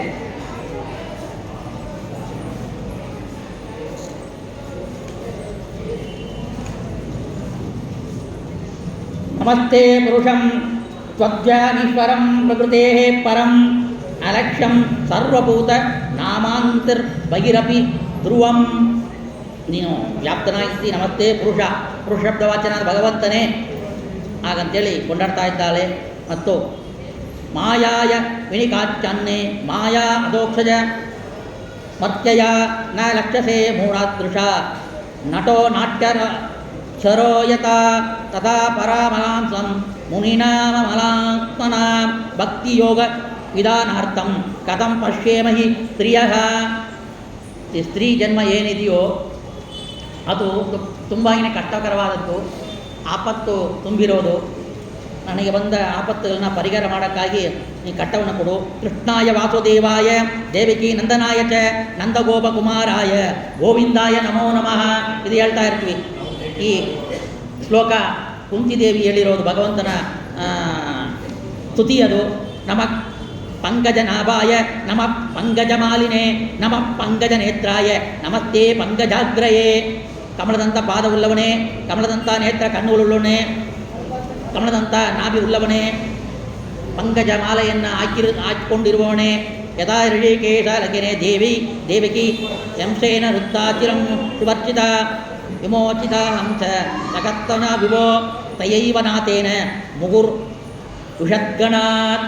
ಈ ರೀತಿಯಲ್ಲೂ ಆ ಕಂಸನನ್ನು ಕೊಂದು ದೇವಕಿಯನ್ನು ಬಿಡುಗಡೆ ಮಾಡಿದ ಕೃಷ್ಣ, ನೀನು ಯಾವ ಕಾಲಕ್ಕೂ ನಮಗೆ ದುಃಖವನ್ನೇ ಕೊಡು, ನೀ ದುಃಖವನ್ನು ಕೊಟ್ಟರೆ ನಮಗೆ ನಿನ್ನ ನೋಡುವ ಭಾಗ್ಯ ಬರ್ತಾ ಇದೆ ಹಾಗಂತ ಹೇಳಿದರೆ. ಅಥ ವಿಶ್ವೇಶ ವಿಶ್ವಾತ್ಮನ್ ವಿಶ್ವಮೂರ್ತಿ ಸ್ವಚೇಶು ಮೇ ನೇಗ ಪಾಶಾ ಮಿಮಂ ಚಿಂದಿ ದೃಢಂ ಪಾಂಡುಷು ವಿಷ್ಣುಷು ಹಾಗಂತೇಳಿ ವಿಶ್ವೇಶ ವಿಶ್ವಾತ್ಮ ವಿಶ್ವಮೂರ್ತಿ ಇಂತೆಲ್ಲ ಕೊಂಡಾಡಿ ನೀನು ಪಾಂಡುಗಳಲ್ಲಿಯೂ ಆ ವಿಷ್ಣು ಕುಲದಲ್ಲಿಯೂ ಕೂಡ ಬಂದಿದ್ಯಾ. ತ್ವಯಿ ಮೇ ಅನ್ಯ ವಿಷಯ ಮದಿರ್ ಮಧುಪದೇ ಸುಕೃತ್ ಪ್ರತಿ ಮಧ್ಯಾಹ್ರಾದ್ದ ಗಂಗೆ ವಗೌ ಮದನ್ವಿತಿ ಶ್ರೀಕೃಷ್ಣ ಕೃಷ್ಣ ಸಕ ವೃಷ್ಣಿವೃಷ್ಣಾನ ನಿದ್ರಗ್ರಾಜಾನ್ ವಂಶ ಧಗನ ಮರ ಮಂಜರ್ವೀರ್ಯ ಹಾಗಂತೇಳಿ ಗೋವಿಂದ ಗೋತ್ರಿಜ ರಾತಿರ್ ಹರಾವತಾರ ಯೋಗೀಶ್ವರ ಅಖಿಲ ಗುರು ಭಗವಾನ್ ನಮಸ್ತೆ. ಗೋವಿಂದ ಗೋತ್ರಿಜ ಯೋಗೀಶ್ವರ ನೀನು ನಿನ್ನ ಭಗವಾನ್ ಷಟ್ವೈಶ್ವರ ಸಂಪನ್ನನಾದ ಭಗವಂತನೇ ನಿನಗೆ ನಮಸ್ಕಾರ ಹಾಗಂತೇಳಿ ಅನಂತ ರೀತಿಯಲ್ಲಿಯೂ ಕೂಡ ಆ ಭಗವಂತನನ್ನು ಅವಳು ಕುಂತಿದೇವಿ ನಮಸ್ಕಾರ ಮಾಡುವ ರೀತಿಯಲ್ಲಿಯೂ ನಾವು ಕೂಡ ಕಟ್ಟ ಬಂದರೂ ಕೂಡ ಎದ ಕುಂದದೆ ಭಗವಂತನಲ್ಲಿ ಭಕ್ತಿಯನ್ನೇ ಮಾಡಬೇಕು. ಸ್ವಲ್ಪ ಕಟ್ಟ ಬಂದರೆ ಸಾಕು, ಸ್ವಲ್ಪ ರೋಗ ಬಂದರೆ ಸಾಕು, ಭಗವಂತನ ಮರೆಯೋದು. ಭಗವಂತ ನಾವು ಈಗೆಲ್ಲ ಮಾಡಿದೆ ಹಾಗೆಲ್ಲ ಮಾಡಿದೆ ಆದರೂ ನಾನು ಕಷ್ಟ ಕೊಟ್ಟ ಹಾಗಂತೇಳಿ ದೂರ ಹೋಗ್ತಾ ಇದ್ವಿ. ಆ ರೀತಿಯಲ್ಲಿ ಇರುವಾಗ ನಮಗೆ ಕಷ್ಟ ಬರುವಾಗ ಕುಂತಿದೇವಿ ಯಾವ ರೀತಿಯಲ್ಲಿ ಕೃಷ್ಣನ ಬೇಡಿದರೋ ಆ ರೀತಿಯಲ್ಲಿ ನಾವು ಬೇಡಬೇಕು. ಮತ್ತು ನಾರದರು ಯಾವ ರೀತಿಯಲ್ಲಿ ಭಗವಂತನಲ್ಲಿ ನೋಡಬೇಕು ಅಂತ ಅಂಬಳದಿಂದ ಆ ಅಂಬಳಕ್ಕೆ ಒಳಗಾಗಿ ದುಃಖದಿಂದ ಒಳಗಾಗಿ ಆ ಹರಿಯನ್ನೇ ನೋಡಿದರು, ಅಪ್ರೋಕ್ಷ ಜ್ಞಾನಿ ಆದರು. ಆ ರೀತಿಯಲ್ಲಿ ನಾವು ಕೂಡ ಭಗವಂತನನ್ನು ನೋಡಬೇಕು ಅಂತೇಳಿ ಈ ಕಥೆಯಲ್ಲಿ ನಾವು ನೋಡಬಹುದು. ಆ ರೀತಿಯಲ್ಲಿಯೂ ಮತ್ತು ನಾರದರು ನೋಡಿ ನಮ್ಮ ಗುರುಗಳ ಪೂರ್ವ ಅವತಾರವಾದ ರಾಯರ ಪೂರ್ವ ಅವತಾರ ಪ್ರಹ್ಲಾದರು. ಮೊದಲು ಆಮೇಲೆ ವ್ಯಾಸರಾಜರು. ಆ ಪ್ರಹ್ಲಾದರ ಕಾಲಕ್ಕೆ ಹೊಟ್ಟ ಒಳಗಡೆ ಇರುವಾಗಲೇ ಇದೇ ನಾರದರು ಹರಿಕಥೆಯನ್ನು ಹೇಳ್ತಾರೆ, ಹರಿ ಗುಣಗಾನವನ್ನು ಮಾಡ್ತಾರೆ. ಅದನ್ನು ಕೇಳಿದ ಮಗು ಹೊಟ್ಟೆಯ ಒಳಗೆ ಇರುವಾಗಲೇ ಕೇಳುವ ಪರಮಾತ್ಮ ಜ್ಞಾನವನ್ನು ಪಡೀತು. ಆ ಪರಿಸ್ಥಿತಿ ನಮಗೆ ದೇವರು ಕೊಡಬೇಕು. ಅವರು ಆ ಕಥೆಯನ್ನು ಯಾಕೆ ಕೇಳಬೇಕಂದ್ರೆ ನಮಗೂ ಆ ಕುತೂಹಲ ಬರಬೇಕು. ನಮ್ಮ ಯೋಗ್ಯತೆ ಅನುಸಾರವಾಗಿ ನಾವು ಪಾಠ ಪ್ರವಚನ ಮಾಡಬೇಕು, ಕೇಳಬೇಕು. ಹೊಟ್ಟೆಯಲ್ಲಿ ಇರುವಾಗಲೇ ಹರಿಭಕ್ತಿ ಬರಬೇಕು. ಹುಟ್ಟಿದ ಕೂಡಲೇ ಎಲ್ಲ ಮರ್ತೋಗ್ತೀವಿ, ಅದನ್ನು ಮರಿಬಾರದು ಭಗವಂತನ ಭಕ್ತಿಯನ್ನು. ಹಾಗಂತೇಳಿ ನಾವು ನಾರದ ಕಥಾ ಮುಖಾಂತರವಾಗಿ ಅವ್ರ ರೀತಿಯಲ್ಲಿ ನಾವು ಭಕ್ತಿಯನ್ನು ಮಾಡಬೇಕು. ದ್ರೌಪದಿ ಬೇಡಿದ ರೀತಿಯಲ್ಲಿ ಭಕ್ತಿಯನ್ನು ಮಾಡಬೇಕು. ಮತ್ತು ಬ್ರಾಹ್ಮಣರಲ್ಲಿ ದ್ವೇಷ ಮಾಡಬಾರ್ದು, ಹರಿಭಕ್ತಿಯಲ್ಲಿ ದ್ವೇಷ ಮಾಡಬಾರ್ದು. ಈ ರೀತಿಯಲ್ಲಿಯೂ ಮತ್ತು ಯಾವ ರೀತಿಯಲ್ಲಿ ಅಶ್ವತ್ಥಾಮ ದೇವರ ರುದ್ರದೇವ ಅವತಾರ ಸಂಭೂತರಾದರೂ ಕೂಡ ಎಲ್ಲೆಲ್ಲಿ ಊಟ ಮಾಡಬೇಕು, ಎಲ್ಲಿ ಊಟ ಮಾಡಬಾರ್ದು ಇದನ್ನು ಅವರೇ ತೋರಿಸ್ಕೊಡ್ತಾ ಇದ್ದಾರೆ. ಕಲಿ ದೈತ್ಯರು, ಕೆಟ್ಟವರು, ಅಸುರಗಳು, ಮಡಿಮು ಇಲ್ಲದವರು ಅವ್ರ ಮನೆಗೆ ಊಟ ಮಾಡಿದ್ರೆ ಅಂಥ ಬುದ್ಧಿ ನಮಗೆ ಬರುತ್ತೆ ಅನ್ನೋದು ಈ ಕಥಾ ಮುಖಾಂತರವಾಗಿ ನಾವು ನೋಡಬೇಕು. ಈ ರೀತಿಯಲ್ಲಿ ಆ ಕಥಾ ಮುಖಾಂತರವಾಗಿ ನಾವು ಅನುಸಂಧಾನ ಮಾಡಿಕೊಳ್ಬೇಕು ಭಾಗವತವನ್ನು. ಮತ್ತು ಸೂತ ಪುರಾಣಿಕರು ಹೇಳ್ತಾ ಇದ್ದಾರೆ, ಹೊಟ್ಟೆ ಒಳಗಡೆಯಿಂದ ಆ ಮಗು ಉತ್ತರೆಯ ಗರ್ಭದಿಂದ ಮಗು ಹುಟ್ಟಿದೆ, ಅವನಿಗೆ ಪರೀಕ್ಷಿತ್ತು ಅಂತೇಳಿ ಹೆಸರಿಟ್ಟಿದ್ದಾರೆ. ಅವ ಏನು ಮಾಡ್ದ ಅಂತೆ, ನಾನು ನಮ್ಮ ತಾಯಿ ಹೊಟ್ಟೆ ಒಳಗಡೆ ಇದ್ದೆ, ಅವಾಗ ಯಾರೋ ಒಂದು ಪುರುಷ, ದಿವ್ಯವಾದ ಪುರುಷ, ಎಲ್ಲ ಸುಂದರವಾದ ರೂಪವುಳ್ಳವನು ನನ್ನ ಹೊಟ್ಟೆಯೊಳಗೆ ಪ್ರವೇಶ ಮಾಡಿ ನನ್ನ ಕಾಪಾಡಿದ ಅಂತ ಹೇಳ್ತಾರೆ. ನನಗೂ ಅವನ ಸ್ಮರಣೆ ಇದೆ, ನಾನು ನೋಡಿದೆ, ಒಂದು ಜ್ಞಾಪಕ ನನಗಿದೆ. ಆ ವ್ಯಕ್ತಿ ಇವನೋ ಅಂತ ಪರೀಕ್ಷೆ ಮಾಡ್ತಾ ಇದ್ದಾನಂತೆ. ಬರೋ ಗಂಡಸನ್ನೆಲ್ಲ ನಿಲ್ಲಿಸಿ ನೋಡೋದಂತೆ, ಸ್ವಲ್ಪ ಹೊತ್ತು ನೋಡೋದಂತೆ. ಗುಂಪಲ್ಲಿ ಯಾರನ್ನ ಹುಡುಕ್ತಾ ಇದ್ವಿ, ಸ್ವಲ್ಪ ಹತ್ರ ಹೋಗಿ ನೋಡ್ತೀವಿ, ಎಲ್ಲ ಹುಡುಕಾಡ್ತೇವೆ, ಬಂದಿದ್ದಾರಾ ಇವತ್ತು ಗುರುವಾರ ಜಾಸ್ತಿ ಗುಂಪು ಬರ್ತಾ ಇದ್ದಾರೆ, ಇಲ್ಲಿ ನಮ್ಮವ್ರು ಬಂದಿಲ್ಲ, ಬರ್ತಾ ಇದ್ದಾರೆ ಅಂತ ನೋಡ್ತೀವಿ. ಆದರೆ ನನ್ನ ಹೊಟ್ಟೆಯೊಳಗಿಂದ ಕಾಪಾಡ್ದವನು ಶ್ರೀಹರಿ, ಇವನ ಯಾರೋ ಬಂದನು, ಯಾರೋ ಅಂತ ಆ ಪರೀಕ್ಷೆ ಮಾಡಿದ್ದಕ್ಕೆ ನೋಡಿ ಅವನಿಗೆ ಪರೀಕ್ಷಿತು ಅಂತೇಳಿ ಹೆಸರು ಬರ್ತಾ ಇದೆ.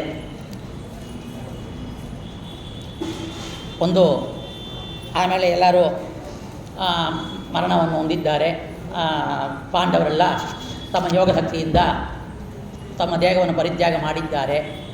ಎಲ್ಲರೂ ಸ್ವರ್ಗಾರೋಹಣ ಮಾಡಿ ಮಾನಸರೋವರ ಕಡೆ ನಡೆದು ಹೋಗ್ತಾ ಇದ್ದಾರೆ. ಆ ರೀತಿಯಲ್ಲಿ ಹೋಗುವಾಗ ಎಲ್ಲ ಯೋಗದಿಂದ ತಮ್ಮ ತ್ಯಾಗವನ್ನು ಪರಿತ್ಯಾಗ ಮಾಡಿ ಅವರು ತಮ್ಮ ಮೂಲ ರೂಪದಲ್ಲಿಯೂ ಸ್ವರ್ಗಾಲೋಕಕ್ಕೆ ಹೋಗಿ ತಮ್ಮ ಮೂಲ ರೂಪದಲ್ಲಿಯೂ ಐಕ್ಯವಾಗ್ತಾರೆ. ಆಮೇಲೆ ಈ ಪರೀಕ್ಷಿತ್ ರಾಜನ ಸಮಯ ಬರುತ್ತೆ, ರಾಜ್ಯ ಆಳ್ವಿಕೆ. ಧರ್ಮರಾಜ ಆಳ್ತಾನ, ಆಮೇಲೆ ಅವ್ರ ಮಕ್ಕಳು ಆಳ್ತಾರೆ. ಆಮೇಲೆ ಪರೀಕ್ಷಿತ್ ರಾಜನಿಗೆ ಕೊಡ್ತಾ ಇದ್ದಾರೆ. ಅರ್ಜುನ ಮಗನಾದ ಪರೀಕ್ಷಿತ್ ರಾಜನಿಗೆ ಪಟ್ಟಾಭಿಷೇಕ ಮಾಡ್ತಾರೆ. ಅವ ಒಳ್ಳೆ ರೀತಿಯಲ್ಲಿಯೂ ಅವ ರಾಜ್ಯ ಪರಿಪಾಲನೆ ಮಾಡ್ತಾ ಇದ್ದಾನ. ಅವನ ಒಂದು ಕಥೆ ವೃತ್ತಾಂತವನ್ನು ಹೇಳ್ತಾ ಇದ್ದಾರೆ, ಸೂತ ಪುರಾಣಿಕರು ಹೇಳ್ತಾ ಇದ್ದಾರೆ. ಆ ಪರೀಕ್ಷಿತ್ ರಾಜ ಒಳ್ಳೆ ರೀತಿಯಲ್ಲಿ ರಾಜ್ಯವನ್ನು ಮಾಡ್ತಾ ಇದ್ದಾನ.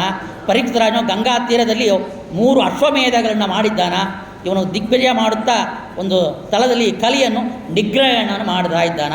ಆಗ ಕಲಿ ಸೂತ್ರನಾಗಿ ರಾಜನ ಚೆನ್ನೈಯನ್ನು ಧರಿಸಿ ಬಂದು ಆಕಳು ಮತ್ತು ಎತ್ತನ್ನು ಕಾಳಿಂದ ಒತ್ತಾ ಇದ್ದಾನ. ನೋಡಿ, ಆ ದುರ್ಯೋಧನ ಯುದ್ಧದಲ್ಲಿ ಯಾವಾಗ ಸತ್ತನೋ ಮತ್ತು ಕಲಿ, ಅವನೇ ಕಲಿ ಪುರುಷ. ಕಲಿ ಏನಾಯಿತು, ಅವ ಏನು ಮಾಡಿದ, ಮತ್ತು ಒಂದು ಶೂದ್ರ ಆದರೆ ವೇಷ ಮತ್ತು ರಾಜ ಅವನಲ್ಲಿ ನುಗ್ಗಿ ಆ ಜೀವ ಕಲಿ ಪುರುಷ ಮತ್ತು ಈ ಭೂಲೋಕದಲ್ಲಿ ಇರೋ ರೀತಿಯಲ್ಲಿ ಕಾಣಿಸ್ಕೊಳ್ತಾ ಇದ್ದಾನೆ. ಆ ಪರೀಕ್ಷಿತ್ ರಾಜ ಆ ಸಮಯಕ್ಕೆ ಬರ್ತಾ ಇದ್ದಾನೆ ಸಂಚಾರಕ್ಕೆ. ಆವಾಗ ಒಂದು ಭೂಮಿಯಲ್ಲಿ, ವ್ಯವಸಾಯ ಭೂಮಿಯಲ್ಲಿ ಒಂದು ಎತ್ತು ಮತ್ತು ಒಂದು ಹಸು ಇದೆ, ಕಾಮಧೇನು. ಅದು 3 ಕಾಳು ಇಲ್ಲ, ಒಂದು ಕಾಳಿ ಕುಂಟಿ ಹೋಗ್ತಾ ಇದೆ. ಈ ಎತ್ತು ಅಲ್ಲಿಗೆ ಬರ್ತಾ ಇದೆ. ಈ ರಾಜ ಗ್ರೀಟ, ಬಂಗಾರ, ಒಳ್ಳೆ ಆಭರಣಗಳೆಲ್ಲ ಮಾಡಿದ್ದಾನೆ. ಆದರೆ ಅವನು ಕಪ್ಪಾಗಿ ಶೂದ್ರನಾಗಿದ್ದಾನೆ. ಇದು ವೇಷಭೂಷಣ ಮಾತ್ರ ರಾಜನಾಗಿದ್ದಿ, ಆದರೆ ನೀನು ಬ್ರಾಹ್ಮಣನೋ ಅದು ಶಕ್ತನೋ ಖಂಡಿತವಾಗಿಯೂ ಇಲ್ಲ. ಯಾರು ನೀನು ಅಂತ ಹೇಳುವಾಗ, ನಾನು ಕಲಿಪುರುಷ ಅಂತ, ನಾನು ಕಲಿಪುರುಷ. ಇವನು ಅಶ್ವತ್ಥಿಲಿ ಮಾತಾಡ್ತಾನ, ನೋಡಮ್ಮ, ಧರ್ಮ, ಅಹಿಂಸಾ, ಸತ್ಯ, ಭಕ್ತಿ ಇದು ಎಲ್ಲವೂ ಕೂಡಿರೋದು ನಿನ್ನ ಅಶ್ವಿನ ರೂಪದಲ್ಲಿ ನೋಡ್ತಾ ಇದ್ದೀನಿ. ನೀನೇ ಧರ್ಮರೂಪ. ಆದರೆ ಒಂದೇ ಒಂದು ಪಾದ, ಧರ್ಮದ 4 ಪಾದ ಕಳ್ಕೊಂಡು ಒಂದು ಪಾದದಲ್ಲಿ ಮಾತ್ರ ನೀನು ಕುಂಟಿ ಹೋಗ್ತಾ ಇದ್ದಿ. ಈ ಪುರುಷ ಯಾನೋ ಗೊತ್ತಿಲ್ಲ, ಅವ ನಿಮ್ಮಿಬ್ಬರನ್ನ ಕಾಳಿ ಅಟ್ಟಿ ಒಯ್ತಾ ಇದ್ದಾನ. ನೋಡಿ, ಹಸುನ ಕಾಲಿ ಒಬ್ಬ ಒಯ್ತಾನ ಅಂತ ಹೇಳಿದರೆ ಅವ ಕಲಿಪುರುಷನೇ. ಹಸುವನ್ನು ಕಾಲಿ ಒದಿಬಾರ್ದು, ಒದ್ದಾನ ಕಲಿಪುರುಷ. ಒಯ್ತಾ ಇದ್ದಾನ, ಅವನ ನಾನು ಕೊಂದಾಕ್ತೀನಿ ಹಾಗಂತ ಹೇಳ್ತಾ ಅಲ್ಲಿ ಬರ್ತಾ ಇದ್ದಾನೆ. ಸೌನಕ ಋಷಿಗಳು ಹೇಳ್ತಾ ಇದ್ದಾರೆ, ಆದರೆ ಕಲಿಯನ್ನು ನಿಗ್ರಹಿಸಲು ಕಾರಣವೇನು? ಈ ಕಥೆಯ ಹರಿಯ ಅಥವಾ ಅವನ ಭಕ್ತರ ಮಹಿಮೆಯನ್ನು ತಿಳಿಸುವಂತಹ ಹೇಳಬೇಕು. ನಿನ್ನಿಂದ ಹರಿಕತೆ ಕೇಳುತ್ತಿರುವ ನಾವೇ ಭಾಗ್ಯವಂತರು. ಸೂತ ಪುರಾಣಿಕರೇ, ಸೌನಕ ಋಷಿ ಹೇಳ್ತಾ ಇದ್ದಾರೆ, ಹರಿಕಥೆ ಹೇಳ್ತಾ ಇದ್ದೀರಿ, ನಾವು ಭಾಗ್ಯವಂತರು ಕೇಳೋ ನಾವು. ಆದರೆ ಈ ಪರೀಕ್ಷಿತ್ ರಾಜ ಈ ಕಲಿಯನ್ನು ಏನು ಮಾಡಿದ, ಕೊಂದನ, ಓಡಿಸಿದನ, ಆ ಕಥೆಯನ್ನು ನೀವು ಹೇಳಬೇಕು ಅಂತ ಹೇಳುವಾಗ ತೋತ ಪುರಾಣಿಗಳು ಹೇಳ್ತಾ ಇದ್ದಾರೆ, ಪರೀಕ್ಷಿತ್ ರಾಜನು ತನ್ನ ರಾಜ್ಯಕ್ಕೆ ಕಲಿಪ್ರವೇಶ ಆಗಿದೆ ಹಾಗಂತೇಳಿ ತಿಳ್ಕೊಳ್ತಾ ಇದ್ದಾನ. ಆವಾಗ ಈ ಕಲಿ ಮತ್ತು ಇವನಿಗೆ ತುಂಬ ಸಂವಾದವನ್ನು ನಡೀತಾ ಇದೆ. ಯಾರು ಎಂತೋ ಅಂತ ಕೇಳುವಾಗ ಅವನ ಕಲಿಪುರುಷ ಅಂತೆಲ್ಲ ಹೇಳ್ತಾನ, ನನ್ನ ನಿಗ್ರಹ ಮಾಡೋಕ್ಕಾಗೋದಿಲ್ಲ ಹಾಗಂತ ಹೇಳ್ತಾನ. ಅಂದರೆ ಮತ್ತು ಇದು ನನ್ನ ಯುಗ, ಏನೋ ಈ ಕಲಿಯುಗ ನನ್ನ ಹೆಸರಲ್ಲಿರೋದು, ನಾನೇ ಆಳ್ವಿಕೆ ಮಾಡುವೆ, ಆದರೆ ನನ್ನ ನಿಗ್ರಹ ಮಾಡಬೇಕಾಗಿದ್ದರೆ ನಿನ್ನಿಂದ ಆಗೋದಿಲ್ಲ. ಆದರೆ ನಾನು ಅಂದರೆ ನನ್ನ ದೇಶದಲ್ಲಿಯೂ ನೀ ಇರಬಾರ್ದು, ನನ್ನ ದೇಶದಲ್ಲಿಯೂ ನೀ ಇರಬಾರ್ದು. ಒಂದು ಹಾಗಂದ್ರೆ ನನಗೆ ಸ್ಥಾನಮಾನ ಕೊಡು. ಕಲಿಪುರುಷನಿಗೆ ಕೇಳ್ತಾ ಇರೋದು ಪರೀಕ್ಷಿತರನ್ನು, ನನಗೆ ಸ್ಥಾನ ಕೊಡು, ಜಾಗಗಳನ್ನು ಕೊಡು. ಆವಾಗ ನಾನು ಹೋಗ್ತೀನಿ, ಆ ಜಾಗದಲ್ಲಿ ನಾನು ಇರ್ತೀನಿ ಹಾಗಂತ ಹೇಳುವಾಗ ಅವನಿಗೆ ಪರೀಕ್ಷಿತರ ಹೇಳ್ತಾ ಇದ್ದಾನ, ಧರ್ಮವನ್ನು ಅರಿತ ನೀನು ಧರ್ಮವನ್ನೇ ಹೇಳುತ್ತಿರುವೆ. ಈ ಅಶ್ವತ್ಥರು ಹೇಳ್ತಾ ಇದ್ದಾನ, ಅದರಿಂದ ನೀನು ಯಮಧರ್ಮನೇ ಇರಬೇಕು, ನೀ ಯಮಧರ್ಮನೇ ಇರಬೇಕು.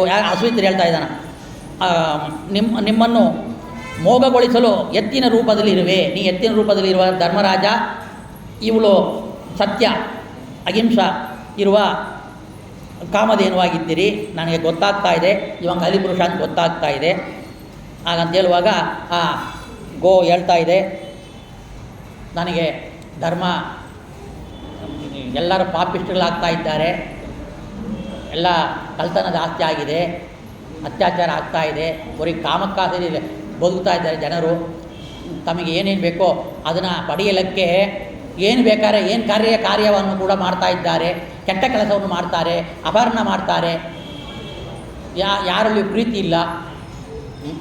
ಮೊಟ್ಟ ಮೊದಲು ಇರಬೇಕಾಯಿತು ಹರಿಭಕ್ತಿ, ವೈರಾಗ್ಯ ಎಂಬುದು ಇಲ್ಲವೇ ಇಲ್ಲ, ಧರ್ಮ ಇಲ್ಲ, ಎಲ್ಲರೂ ಅಹಿಂಸೆಗೆ ಹೋಗ್ತಾ ಇದ್ದಾರೆ, ಎಲ್ಲ ಹಿಂಸೆ ಮಾಡ್ತಾ ಇದ್ದಾರೆ, ಅಹಿಂಸೆ ಎಂಬುದು ಇಲ್ಲ, ಎಲ್ಲವೂ ಕೂಡ ನಾಶವಾಗ್ತಾ ಇದೆ.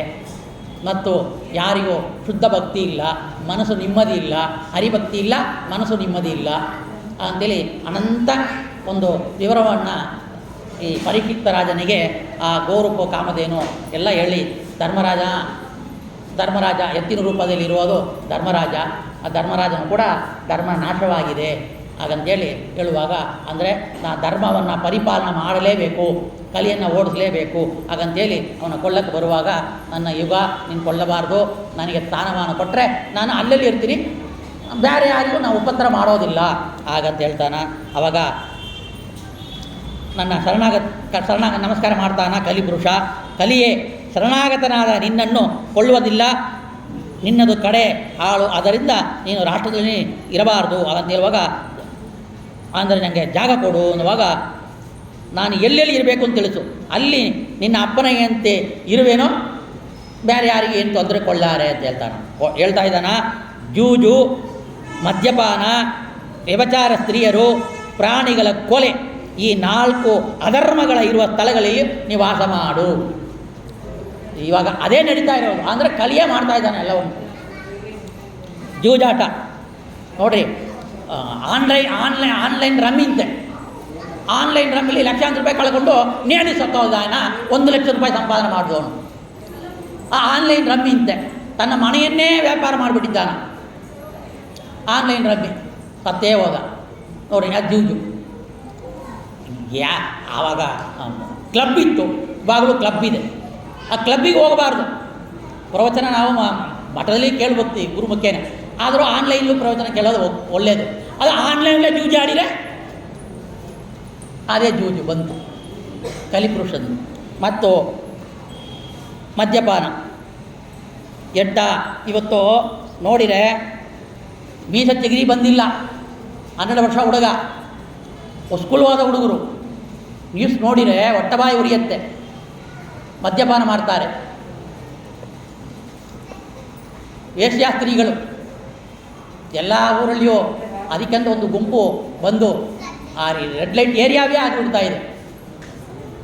ರೋಡಲ್ಲಿ ಹೋಗಕ್ಕೆ ಆಗೋದಿಲ್ಲ. ಮಾರ್ಕೆಟ್ ಕಡೆ ಎಲ್ಲಿ ಹೋದ್ರೂ ಕೈಯ ಬಿಡಿಸಿ ಕರೀತಾರೆ. ಬ್ರಾಹ್ಮಣ ವೇಷದಲ್ಲಿ ಹೋದರೂ ಕರೀತಾರೆ ನೋಡ್ರಿ.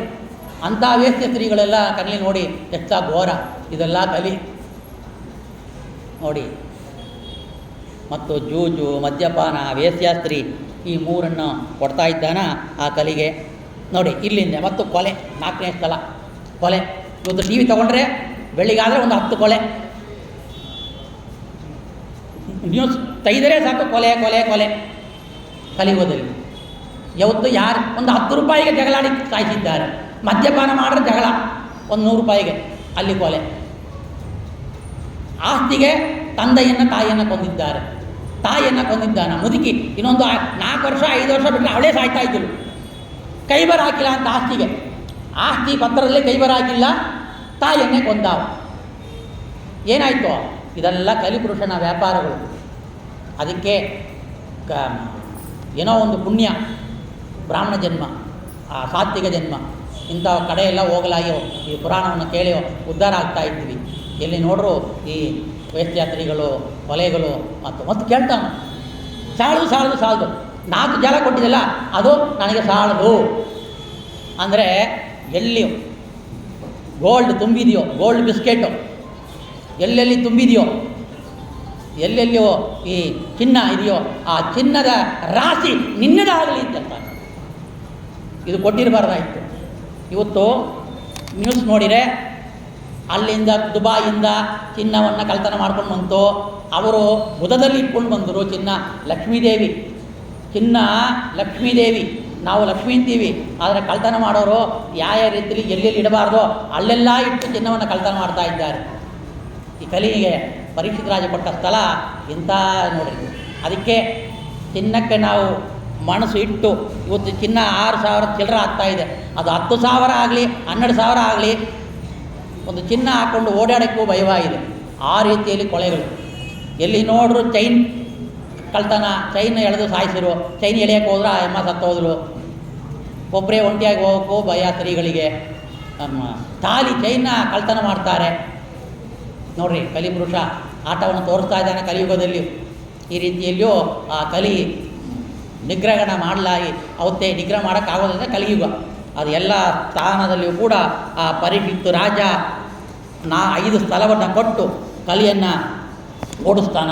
ಆ ಕಲಿ ಇವತ್ತಿನ ತನಕ ನಮ್ಮನ್ನ ಅತ್ಯಾಚಾರ, ಚಿಕ್ಕ ಮಕ್ಕಳ ಮೇಲೆ ಅತ್ಯಾಚಾರ, ಬಂಗಾರ ಕಳ್ತನ, ಅಟ್ಟಾಗಲಿ ಬಂಗಾರ ಕಳ್ತನ ಮಾಡೋಕ್ಕೆ ಮನೆಯನ್ನು ಒಡೆದು ಮುಗಿದ್ದಾರೆ. ಇದೆಲ್ಲ ನೋಡ್ತಾ ಇದ್ದರೆ ಏನೇನು ನಾವು ಆಸೆ ಬೀಳಬಾರ್ದು ಬಂಗಾರಕ್ಕೆ. ಕಲಿಯುಗ ಹೆಚ್ಚು ರೇಟ್ ಕೊಟ್ಟು ತಗೊಳ್ಬಾರ್ದು. ಬಂಗಾರ ನಮ್ಮನ್ನು ಕಾಪಾಡೋದಿಲ್ಲ, ಭಗವಂತನೇ ಕಾಪಾಡ್ತಾನ. ಅಲ್ಪ ಸುಖ, ಮದ್ಯಪಾನ. ಇವತ್ತು ಬ್ರಾಹ್ಮಣರು ಮದ್ಯಪಾನ ಮಾಡಿ ನೋಡಿದ್ದೀನಿ, ಕಣ್ಣಲ್ಲಿ ನೋಡ್ತಾ ಇದ್ದೀನಿ.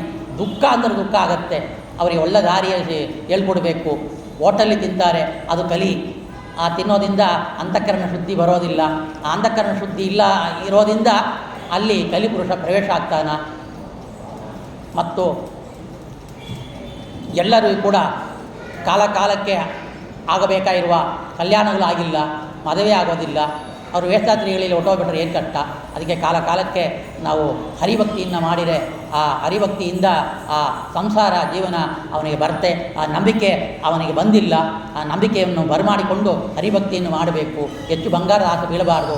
ದೊಡ್ಡ ಸ್ಥಾನಮಾನ ಬೇಕು ಅಂತೇಳಿ ಕಷ್ಟ ಬಿದ್ದು ಲಂಚವನ್ನು ಕೊಟ್ಟು ಭ್ರಷ್ಟಾಚಾರವನ್ನು ಮಾಡಿ ಲಂಚವನ್ನು ಕೊಟ್ಟು ಕೆಲಸ ತಗೊಳ್ಬಾರ್ದು. ಇದೆಲ್ಲ ಈ ಕಲಿಪುರುಷ ಮಾಡುವ ಕೆಲಸ. ಭ್ರಷ್ಟಾಚಾರ, ಆ ಭ್ರಷ್ಟಾಚಾರದಿಂದ ಎಲ್ಲ ಒಡವೆಗಳೆಲ್ಲ ಸೇರಿಸಿಡ್ತಾರೆ. ಅದನ್ನು ಒಂದು IT ಬಂದು ಮನೆಗೆ ಅರೆಸ್ಟ್ ಮಾಡಿ ಕರ್ಕೊಂಡು ಹೋಗ್ತಾರೆ. ಇದೆಲ್ಲ ನಡೀತಾ ಇರೋದು ಕಲಿಪುರುಷನಿಂದ. ಈ ಕಲಿಪುರುಷನನ್ನು ನಾವು ನಿಗ್ರಹಣ ಮಾಡಬೇಕು. ಹಾಗಂತೇಳಿದರೆ ನಾವು ಕೂಡ 5 ಸ್ಥಾನದಲ್ಲೂ ಇರಬೇಕು. ಜ್ಞಾನ, ಭಕ್ತಿ, ವೈರಾಗ್ಯ, ಇದು 3ವನ್ನು ನಾವು ಮನಸ್ಸಲ್ಲಿ ಇಟ್ಕೊಂಡ್ರೆ, ಮತ್ತು ಹರಿಭಕ್ತಿ, ಹರಿಯ ಬಗ್ಗೆ ಜ್ಞಾನ ಮತ್ತು ಗುರುಭಕ್ತಿ, ಇಂಥ ರಾಯರು ಇರೋ ಸ್ಥಳಕ್ಕೆ ಬಂದು ಅವರಲ್ಲಿ ಗುರುಭಕ್ತಿ ಮಾಡಿ ಈ ಕಲಿಪುರುಷನನ್ನು ನನ್ನಲ್ಲಿ ಬರಲೇ ಕಾಪಾಡಬೇಕು. ಅಂದರೆ ಇವ್ರು ಯಾಕೆ ಆಗಿದ್ದಾರೆ? 700 ವರ್ಷ ಆಯಿತು. ಯಾವಾಗ ಹರಿಭಕ್ತಿ? ಪ್ರಹ್ಲಾದ ವೈಸರಾಜ ಇರೋದು ರಾಯರು ಅಂದರೆ ವಾಯುಶ್ಚ ಸಮಾವಿಷ್ಟೋ ಪ್ರಹ್ಲಾದೋ ನಿತ್ಯ ಭಕ್ತಿಮಾನ್. ವಾಯುದೇವರ ಆವೇಶ ಒಳಗಡೆ ಇರೋದ್ರಿಂದ ಅವರಿಗೆ ಸದಾ ಹರಿಭಕ್ತಿ. ಆ ದೇವರು ಅದೇ ರೀತಿಯಲ್ಲಿ ಕೂಡ ನಾವು ಹರಿವಾಯು ಗುರುಗಳನ್ನು ಒಳಗಡೆ ಇಟ್ಕೊಂಡ್ರೆ ಈ ಕಲಿಪುರುಷ ನಮ್ಮ ಒಳಗಡೆ ಬರೋದೇ ಇಲ್ಲ, ದೂರ ಆಗ್ತಾನ. ಹಾಗಂತೇಳಿ ಕಲಿಪುರುಷ ಎಲ್ಲೆಲ್ಲಿದ್ದಾನೋ ಅದು ಆ ಕಡೆ ನಾವು ಹೋಗದೆ ಇಂಥ ಗುರುಗಳ ಕಡೆ ಬಂದು ಬೇಡಿಕೊಂಡು ಆ ಕಲಿಪುರುಷನ ನನ್ನ ಒಳಗಡೆ ಬರದೆ ಕಾಪಾಡಬೇಕು. ಅವರೊಳಗೆ ವಾಯುದೇವರು ಆವೇಶವಾಗಿದ್ದಾರೆ. ನಾವು ಆವೇಶವಾಗಿ ಇಂಥ ಭಾಗವತ ಪುರಾಣವನ್ನು, ಈ ಭಾಗವತ ಭಾಷ್ಯವನ್ನು ಆಚಾರ್ಯರು ಕೊಟ್ಟಿರುವ ಗ್ರಂಥವೇ ನಮಗೆ ಆವೇಶ. ಇವಾಗ ಆವೇಶ ಬರಬೇಕಾಗಿದ್ದರೆ ವಾಯುದೇವರು ಮಧ್ವಾಚಾರ್ಯರು ನಮ್ಮ ಒಳಗಡೆ ಇದ್ದಾರೆ, ಪ್ರಣವಜಪ ಮಾಡ್ತಾ ಇದ್ದಾರೆ, ಶ್ವಾಸೋಶ್ವಾಸ ಮಾಡ್ತಾ ಇದ್ದಾರೆ. ಆ ರೀತಿಯಲ್ಲಿ ಹಂಸಸ್ವ ಮಂತ್ರವನ್ನು ಹೇಳ್ತಾ ಇದ್ದಾರೆ. ಆ ಆವೇಶ ಜಾಸ್ತಿ ಮಾಡಿಕೊಳ್ಬೇಕಾದ್ರೆ ಹರಿವಾಯು ಗುರುಗಳ ಮುಂಚೆ ಹೇಳಿದಂತೆ ಶ್ರವಣ ಮನನ ನಿಧ್ಯಾಸವಾನ ಜಿಜ್ಞಾಸ ರೂಪವಾದ ಭಕ್ತಿಯನ್ನು ಮಾಡಿದರೆ ಕಲಿಪುರುಷ ನಮ್ಮಲ್ಲಿ ಬರೋದಿಲ್ಲ, ನಮಗೆ ಮೋಕ್ಷ ಪ್ರಾಪ್ತಿಯಾಗತ್ತೆ ಅಂತ ಹೇಳ್ತಾ ಇವತ್ತಿನ ಪ್ರವಚನವನ್ನು ನಮ್ಮ ಗುರುಗಳಾದಂಥ ಶ್ರೀಮದ್ ರಾಘವೇಂದ್ರ ತೀರ್ಥ ಗುರುಗಳಾದಂಥ ಭಾರತೀಯ ರಮಣ ಮುಖ್ಯ ಪ್ರಣಾಂತರ್ಗತ ಸೀತಾಪತಿ ಶ್ರೀರಾಮಚಂದ್ರಾಭಿನ್ನ ಲಕ್ಷ್ಮೀನಾರಾಯಣವಿನ್ನ ಮಮ ಕುಲಸ್ವಾಮಿ ಲಕ್ಷ್ಮೀ ವೆಂಕಟೇಶ್ವರಾಭಿನ್ನ ಮಮ ಬಿಂಬರೂಪಿ ಪರಮಾತ್ಮ ಪ್ರಿಯತಾಂ ಸುಪ್ರೀತೋ ವರತೋ ಭವತು ಶ್ರೀಕೃಷ್ಣಾರ್ಪಣಮಸ್ತು ಅಂತೇಳಿ ಶ್ರೀಕೃಷ್ಣಾರ್ಪಣಮಸ್ತು. ಕಾಯೇನ ವಾಚ ಮನಸೇಂದ್ರಿಯರ್ವಾ ಬುದ್ಧ್ಯಾತ್ಮನವಾ ಅನುಸರತೆ ಸ್ವಭಾವತ್ ಕರೋಮಿ ಎತ್ತತ್ ಸಕಲಂ ಪರಸ್ಮೈ ಶ್ರೀಮನ್ನಾರಾಯಣಾಯಿದಿ ಸಮರ್ಪಯಾಮಿ. ಶ್ರೀಕೃಷ್ಣಾರ್ಪಣಮಸ್ತು. ಹನುಮನೊಡೆಯ ರಾಮವಿಠಲ ಉದ್ಧರಿಸು ಸ್ವಾಮಿ ಉದ್ಧರಿಸು. ಹನುಮನುಡೆಯ ರಾಮ ವಿಠಲ ವಿಠಲ ವಿಠಲ ವಿಠಲ ವಿಠಲ ವಿಠಲ ವಿಠಲ ವಿಠಲ ವಿಠಲ ವಿಠಲ ವಿಠಲ ವಿಠಲ.